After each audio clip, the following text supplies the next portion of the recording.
দিল্লী পাইছে, ব্ৰাজিল গৈ পোৱা নাই।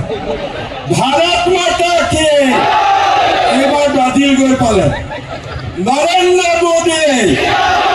নৰেন্দ্ৰ মোদী, জেপি নাড্ডা, অমিত শ্বাহ, দিলীপ শইকীয়া, বঢ়িয়া। অৰুণোদয় সকলো মানুহে নিজৰ নাম দিব, চিন্তা কৰিব নালাগে। লাখপতি বাইদেউ টকা চবেই পাই যাব, টেনশ্যন ল'ব নালাগে।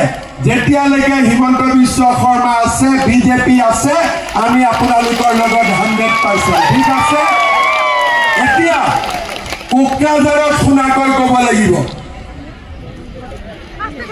মোদীজীটো ব্ৰাজিলত আছে, অমিত শ্বাহজী নাড্ডাজী দিল্লীত আছে, দিলীপ শইকীয়া আমি ইয়াতে বহি আছো, কিন্তু কোকৰাঝাৰৰ কাৰ্যকৰ্তা কোকৰাঝাৰত আছে। ইয়াত আমি যিসকল আহিছো, যিসকল অহা নাই কাৰ্যকৰ্তা একদম চুকে কোণে আছে নহয়, শ্ৰীৰামপুৰ আছে, গোমা কাৰ্যকৰ্তা, কোকৰাঝাৰৰ কাৰ্যকৰ্তা, 21জনীয়া কমিটি হ'ব। মই এইটোতে লাগি আছো, 21তে লাগি আছো, বুজি পাইছে নহয়? গৈয়ে 21জনীয়া কমিটি কৰিব লাগিব। বহুত বহুত ধন্যবাদ। জয় হিন্দ, বন্দে মাতৰম।